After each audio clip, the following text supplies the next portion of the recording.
ان سے اللہ انہیں چاہتا ہے کہ ان کے گناہ جڑ جائیں، چاہتا ہے کہ یہ متوجہ ہو جائیں، چاہتا ہے کہ وہ سوچ کے اپنا آپ سیدھا کر لیں، تو ان پر تو نظر عنایت ہے، نظر کرم ہے۔ بس ہماری سوچ اور ہے۔ اللہ تعالیٰ جو مہربان، ماں سے 70 گنا زیادہ محبت کرنے والا ہے، وہ اپنے طور پر چیز کو دیکھتے ہیں۔ جگر وہ تو سراپا محبت ہی محبت ہیں، مگر ان کی محبت صاف پہچانی نہیں جاتی۔ That's the problem. ما قدر اللہ حق کا قدری، انہوں نے اللہ کو نہیں پہچانا جیسے کہ اس کو پہچاننے کا حق تھا۔ بیدک الخیر، تیرے ہاتھ میں خیر ہی خیر ہے۔ تو انسان کے لیے اللہ تعالیٰ جو ہے نا اپنے بندوں کے لیے شر نہیں کرتا ہے، جو بھی تکلیف آتی ہے وہ بھلائی کے لیے ہی آتی ہے۔ واللہ یعلم وانتم لا تعلمون، اللہ جانتا ہے تم نہیں جانتے۔ تم ایک شے کو اپنے حق میں بہتر سمجھ رہے ہوتے ہو، اس میں تمہارے لیے نقصان ہوتا ہے، اور ایک شے کو تم اپنے لیے نقصان دہ سمجھ رہے ہوتے ہو، اس میں تمہارے لیے خیر ہوتا ہے۔ واللہ یعلم وانتم لا تعلمون، اللہ جانتا ہے تم نہیں جانتے ہو۔ تو بس یہ ایمان کا فرق ہے۔ ایمان ہوگا تو آپ چیزوں کو اس دونوں رخوں سے دیکھیں گے۔ اس کا یہ مطلب نہیں ہے اس دوسری بات کا کہ چونکہ میرا مطلب نقصان ہو گیا تو اب یہ نقصان چونکہ اللہ کی طرف سے ہوا ہے تو جس بندے کے ذریعے سے وہ نقصان مجھے پہنچا ہے وہ بری و ذمہ ہے، نہ، اس کا یہ مطلب یہ پھر ایک اور غلطی ہو جائے گی۔ مثلا ایک تو یہ چلے سیلاب آ گیا، یہ بھی تو ہو سکتا ہے نا کہ کسی نے پانی ہی میری طرف موڑ دیا ہو، ٹھیک ہے نا، کسی خورشید شاہ نے جو ہے نا اپنی زمینیں بچانے کے لیے میری سائیڈ والے بند توڑ دیے ہوں، تو اب مصیبت تو اللہ ہی نے لائی تھی، موڑی تو میری طرف آپ نے ہے۔ تو اس میں ایک میری اپنی قلبی سیٹسفیکشن کے لیے تو یہی ہے کہ اگر اللہ نہ چاہتا تو خورشید شاہ بھی نہیں توڑ سکتا تھا، لیکن یہ میری سیٹسفیکشن کا درجہ ہے۔ جب ہم آئیں گے اس سطح پر جو شریعت کی سطح ہے، اس میں پھر خورشید شاہ چارج اپ ہوگا، کمیشن کے سامنے کھڑا ہوگا، آخرت میں، دنیا میں نہیں تو آخرت میں محاسبہ ہوگا کہ تم نے کیوں اس طرف کیا۔ تم کوئی وہ کیا خضر تو نہیں تھے نا کہ جس کو چاہو مار دو، جس کی کشتی توڑ دو۔ تمہارے اوپر تو موسیٰ کی شریعت کا اطلاق ہوگا، کیوں توڑی کشتی، کیوں مارا بچہ۔ تو یہ اصل میں ایک بیلنس ہے، جو دونوں علیحدہ علیحدہ سطح ہیں۔ ایک آپ کی شریعت کی سطح ہے، اسباب کی سطح ہے، کاز اینڈ افیکٹ کی سطح ہے، اس کے لیے اللہ نے شریعت اتاری ہے۔ وہاں قصاص ہے، جس نے جس کو جو نقصان پہنچایا اس نقصان کے بدلے میں اس کو سزا ملے گی، اللہ یہ کہ وہ اسے معاف کر دے۔ جس نے دانت توڑا بدلے میں اس کا دانت ٹوٹے گا، جس نے کسی کو قتل کر دیا بدلے میں اسے قتل کر دیا جائے۔ بلکہ اسی قتل کرنے سے سمجھے نا کہ جیسے اللہ نے کہا کوئی مصیبت اللہ کے اذن کے بغیر نہیں آتی، اسی طرح مرنا بھی تو اللہ کے بغیر اذن کے بغیر نہیں ہے نا۔ وما کان لنفس ان تموت الا باذن اللہ، کوئی جان اللہ کے اذن کے بغیر نہیں مر سکتی۔ اب مجھے گولی آپ نے ماری، میں مر گیا، اور اس کے بعد آپ کہیں کہ جناب یہ تو اللہ کا اذن تھا اس لیے مجھے کچھ بھی نہ کہنا، تو یہ کوئی بات مانے گا؟ کوئی نہیں مانے گا، دین بھی نہیں مانتا۔ وہ بھی کہتا ہے وہ تکوین کی سطح ہے، اس سطح پر وہی بات ہے، یہ تشریع کی سطح ہے، یہاں قانون کا اطلاق ہوگا، جس نے جس کو مارا وہ قتل کیا جائے گا۔ اب ہمارے ہاں چونکہ ایکسٹریمز ہیں، ایک طرف وہ لوگ ہیں کہ جو وہ تکوین والی بات مانتے ہی نہیں، وہ کہتے ہیں بس یہی وجہ ہے اصل۔ دوسری طرف ہمارے ہاں ایسے گمراہ قسم کے صوفیاء ہیں کہ جو کہتے ہیں چونکہ اللہ نے کیا ہے لہذا اسے کچھ بھی نہ کہو، حکمرانوں کو کچھ نہ کہو۔ یہ دوسری ایکسٹریم ہے، یہ بھی غلط ہے۔ اسی لیے میں نے وہ مثال دی کہ ایک بندے نے دوسرے کو مار دیا، آپ یہ تو نہیں کہہ سکتے کہ چونکہ مرتا بندہ تبھی ہے جب اللہ اسے مارتا ہے لہذا مارنے والے کو کچھ نہ کہو۔ تو جیسے وہاں پہ آپ مارنے والے پر قصاص لاگو کریں گے، اسی طرح ایسے تمام معاملات میں جس کی غلطیاں ہیں اس کو آپ اس کی تعدیب کریں گے، اسے سزا دیں گے۔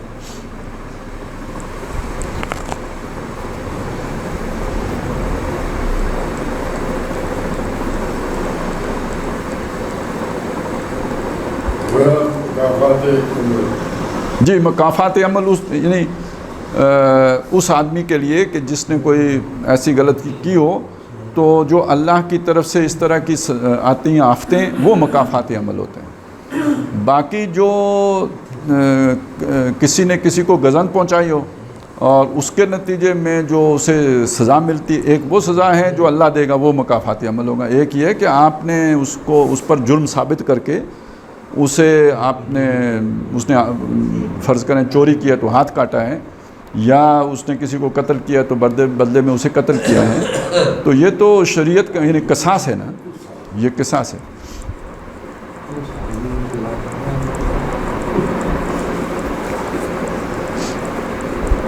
یہ اس کے کیے کا بدلہ ہے.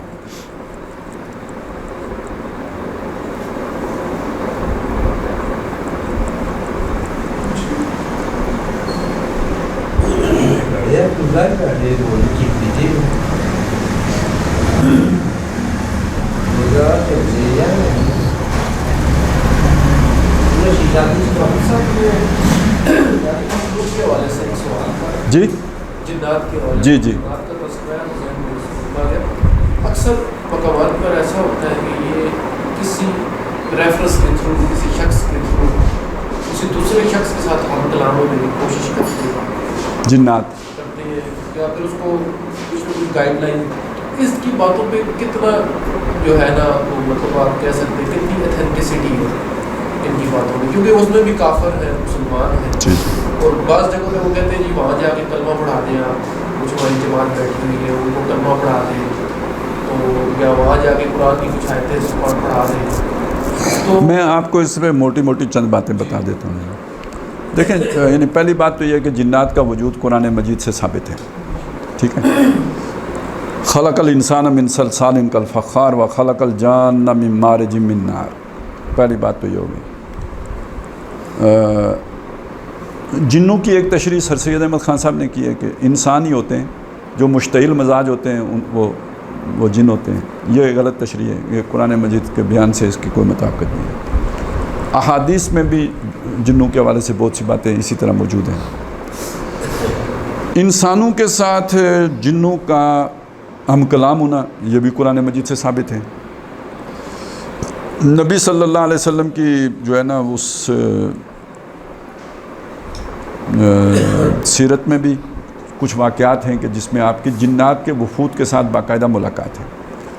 دو چیزیں علیحدہ علیحدہ، ایک یہ کہ جنوں کا مدینہ کے اندر شکل تبدیل کر کے رہ کے تعلیم حاصل کرنا، کوئی سانپ کی شکل میں ہے، یہ ایک بالکل علیحدہ چیز ہے.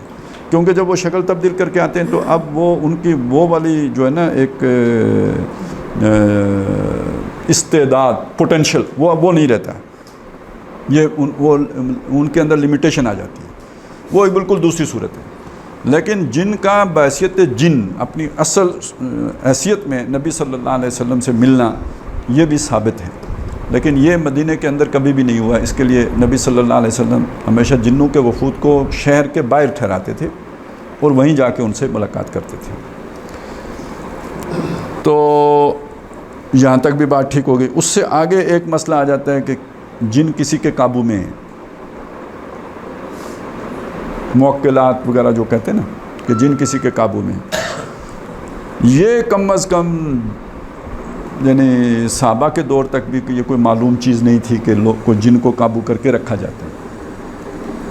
قرآن مجید کے مطالعے سے یہ پتہ چلتا ہے کہ جنوں اور انسانوں کی اس نوعیت کی دوستیاں پہلے بھی نہیں ہیں جسے آج ہم کہتے ہیں قابو کرنا. اور ان دوستیوں میں انسان اپنے انسانوں کو یہی سمجھاتے رہے ہیں کہ جن میرے قابو میں ہیں، لیکن اصلاً جو انسان یہ کہتا ہے کہ جن میرے قابو میں، وہ خود جنات کے قابو میں ہوتا ہے. وہ ان کا ایک فرنٹ مین ہوتا ہے انسانوں کے ساتھ انٹریکٹ کرنے کے لیے.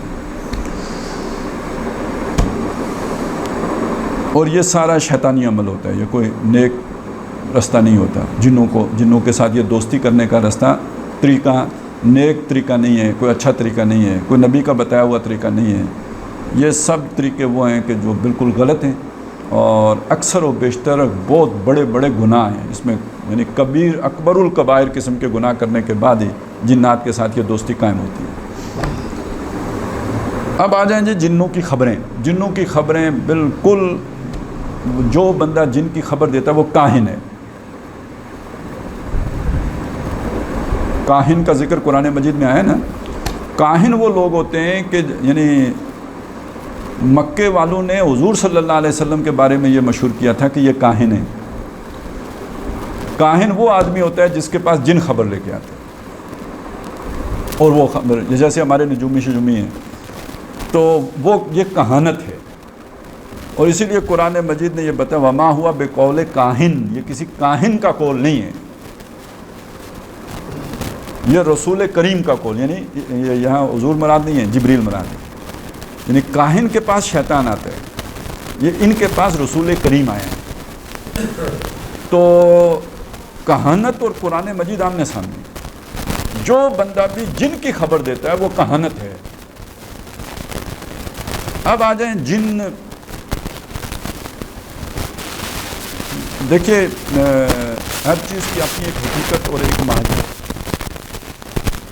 انسان بھی سارے برابر نہیں ہوتے، لیکن بہرحال انسان سب آدم کی اولاد ہونے کی حیثیت سے بہت حد تک ایک جیسے ہی ہوتے ہیں، 2 ٹانگیں 2 آنکھیں، یعنی تبھی تو ہم ایک اسپیشی تو ہے نا.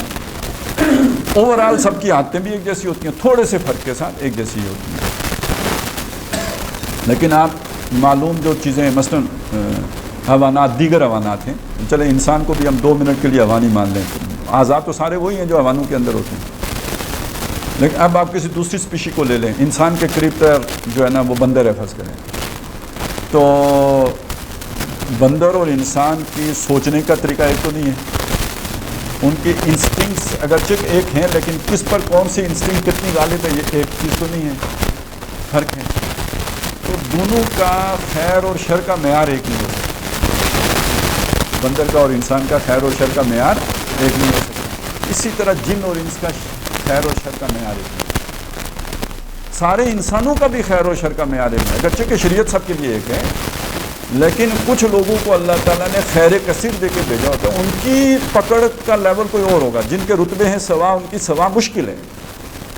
کچھ لوگوں کے ساتھ اللہ تعالیٰ نے جو ہے نا وہ مطلب شر زیادہ ہوتے ہیں ان کی طبیعت کے اندر، پیدائشی طور پر زیادہ ہوتے ہیں، تو ان کا محاسبہ ان کی جو بھی طبیعت ہے اس کے حساب سے اللہ تعالیٰ کرے گا.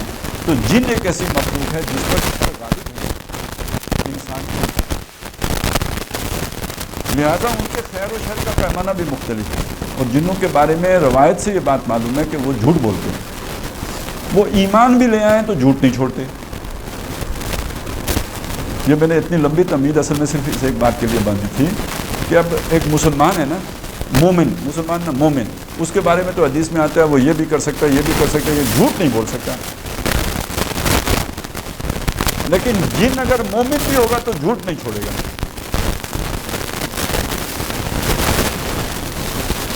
تو جو جھوٹ نہیں چھوڑ سکتا اس کی خبر پر آپ کیسے یقین کر سکتے ہیں؟ تو کبھی بھی جن کی خبر، یا جو بندہ یہ خبر دے کہ مجھے جن نے یہ بات بتائی ہے، اس پر کبھی یقین نہیں. دھوکے باز اس قدر ہوتے ہیں کہ میں آپ اندازہ لگائیں کہ وہ ابو جہل کو لے کے آ گیا کہ چلو میں بھی تمہارے ساتھ، وہ ایک قبیلے کے چیف کی شکل بنا کے آ گیا شیطان، آ کے عین کڑکی میں پھنسا کے وہ ادھر آ کے کہتا ہے کہ میں تو واپس جا رہا ہوں. ٹھیک ہے نا، یہاں وہاں سے واپس ہو گیا بڑے آرام سے. سورہ حشر میں تو صاف بتایا نا کہ کمثل الشیطان اذ قال للانسان اکفر، جب وہ کہتا ہے انسان کو کہ کفر کر، شیطان مشورہ دیتا ہے کفر کر لو، کو الٹا کام سکھاتا ہے اسے، وہ کر لیتا ہے اسے. فلما کفر، جب وہ یہ کام کر لیتا ہے، قال انی بریء منک، اسی وقت کہتا ہے میرا تیرا کوئی تعلق نہیں، انی اخاف اللہ، میں تو اللہ سے ڈرتا ہوں. تو یعنی ہم کسی انسان کے بارے میں یوں سوچ بھی نہیں سکتے، لیکن دیکھیے وہ یوں کرتا ہے. اس لیے اپنے پر نہ قیاس کیجئے کہ جن ویسے سوچتے ہیں یا اس طرح بیہیو کرتے ہیں جس طرح کہ ہم کرتے ہیں. نہیں، جنوں کی اپنا ایک عادتیں ہیں، اپنا ان کی ایک وہ ہے جو بناوٹ ہے جس پہ وہ بنائے، خلقت ہے، لہٰذا ان پر اعتماد کبھی بھی نہیں کرنا چاہیے، جن کی خبر کو ماننا ہی نہیں چاہیے. یہ جو ہوتا ہے نا، یہ جو وہ انہوں نے تعویذ نکال لیے، تو یہ سب نہ وہ ہنسی کھیل کر رہے ہوتے ہیں ہمارے سامنے. اور یہ جو علاج معالجہ بھی آج کل جنوں نے شروع کیا ہوا ہے، بہت سارے لوگ ایسے ہیں کہ وہ کہتے ہیں کہ جو ہمارے پاس جن ہے، اور جن سرجن مطلب وہ آرٹ پیشنٹ بھی دیکھتے ہیں، آرٹ سرجریاں کرتے ہیں. ویسے دلچسپ بات یہ ہے کہ وہ جو باغ میں ایک شخص تھے نا، باغ کے قریب، ہمارے یہاں بھی بہت سے لوگ وہاں پہ گئے ہیں ان کے پاس جا کے، تو اللہ تعالیٰ نشانیاں اپنی دکھاتا ہے. وہ بندہ ابھی کوئی 6 مہینے پہلے اس کو ہارٹ پرابلم ہو گئی، اس کو خود. جب اسے پرابلم ہو گئی تو اب وہ کیا کرے. مجھے پہلے خبر ملی تھی کہ بھائی اس نے جا کے کراچی میں آپریشن کرایا ہے. ابھی پچھلے دنوں میں جا رہا تھا کوالہ کی طرف، تو یہاں پہ سڑک بند تھی، وہ کارپیٹنگ کر رہے تھے، تو وہاں ایک بندہ مجھے دیکھ کے تو ملنے کے لیے آ گیا، وہ باغ کا تھا، وہ وکیل تھا، وہ مظفر آباد جا رہا تھا، تو وہ راستے بند تھے، وہ میرے ساتھ بیٹھ گیا، باتوں کافی ٹائم اب اس نے بھی گزارنا تھا، میں نے بھی گزارنا تھا. اس نے بتایا یار وہ میری برادری کا ہے، میرا پڑوسی ہے، اور میں نے ہی اس کو بھیجا تھا کراچی، کیونکہ وہ کہتا تھا یہاں اگر میں نے کرایا تو یہ تو سارا مسئلہ بن جائے گا. میں نے کہا چل تیرا کاروبار بھی چلتا رہے، تو کراچی چلا جا. لیکن وہاں بھی وہ کسی نے دیکھ لیا، فوٹو لگائی اس کی، آج کل سوشل میڈیا کا دور ہے، وہ آ گئی، تو اس کا اپنا تو یہ ہوا. لیکن میں یہ کہتا ہوں کہ یہ دیکھیں ممکن ہے کہ جن آپ کا علاج کرے اور اچھا علاج کرے، اس بات کا بالکل امکان ہے. کیوں کہ یہ بہت سارے واقعات لوگوں نے لکھے ہیں کہ جنات جو ہے نا مدرسوں میں پڑھنے آتے ہیں، مسجد نبوی میں بھی آتے تھے، مدینے کے بارے میں بھی ہے کہ وہاں پہ وہ شکلیں تبدیل کر کے رہتے تھے. اب آپ سوچیں کہ کوئی میڈیکل کالج میں جن گھس جائے اسے کون نکالے گا؟ اسے تو کوئی فیس دینے کی ضرورت نہیں ہے، وہ تو مرضی جس کالج میں جا کے پڑھ لے. ہمیں تو پھر کہیں داخلہ لینا پڑے گا پاکستان میں، یہ وہ تو جا کے امریکہ میں پڑھے نا، جن کو کون روکے گا؟ اس کے بعد جناب وہ تجربہ حاصل کرنے کے لیے جس آپریشن تھیٹر میں گھس جائے، جن کو تو کوئی نہیں روک سکتا ہے. لہٰذا اگر اچھا ان کی عمریں بھی بہت زیادہ ہوتی ہیں. ہمارا ایک بندہ قابل ہوا، اتنے میں 60 سال ہو گیا، 10 سال اور تجربات کیے، مر گیا. جن اگر 400 سال 600 سال 800 سال جیتا ہے تو اس کا تجربہ کتنا وسیع و عریض ہوگا. تو اس لیے اگر وہ کوئی سرجری کرتا ہے یا یہ وہ تو مطلب عین ممکن ہے کہ کر لے.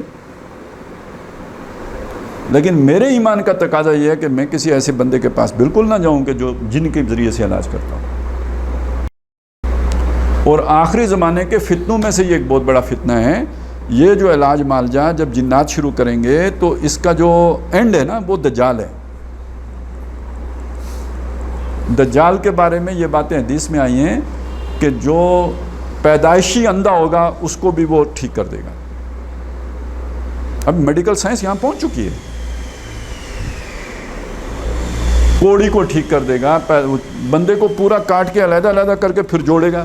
اب آپریشن میں یہ نہیں ہو رہا، وہ دل کتنا نازک شے ہے، اس کو کھول کے وہ اپنے وہ بادشاہ سیدھے کر کے گھڑی ساز کی طرح تو پھر ادھر رکھ کے پھر چلا دیتے ہیں. تو یعنی میڈیکل سائنس وہاں پہنچ چکی، تو یہی کام جنات شروع کر دیں اور وہ کنیکٹڈ ہوں دجال کے ساتھ. تو یہ ایک آزما ہے انسان کا یہ کرنا، یہ چونکہ اسباب کے دائرے کے اندر ہے، اس کی اجازت ہے. جن کا یہ کرنا چونکہ وہ غیب میں ہے، وہ ہماری نگاہوں کے سامنے ہے، اس سے اس طرح کی مدد لینا یہ شرک. استمداد بالغیب، مدد ہمیشہ اللہ سے لینی چاہیے، لیکن اسباب کی سطح پہ دنیا میں انسانوں سے مدد لی جا سکتی ہے. لیکن وہ چیز جو غیب میں ہے، فرشتہ ہی ہے، نیک چیز ہے، اس سے بھی آپ مدد نہیں مانگ سکتے. تو جن سے کیسے مدد مانگ سکتے ہیں؟ تو جن سے اس طرح کی ڈیمانڈ ہی کرنا کہ وہ تعویذ نکال کے لے آؤ، یا یہ ڈیمانڈ کرنا کہ میرے لیے پانی کا گلاس لے آؤ، یا یہ تقاضا کرنا کہ جن میرا فلانا کام کر دے، یہ فی نفس ہی غلط بات ہے. کیونکہ جن تو ایک غیب کی چیز ہے، جیسے آپ فرشتے سے یہ تقاضا نہیں کر سکتے ایسے ہی جن سے بھی نہیں کر سکتے.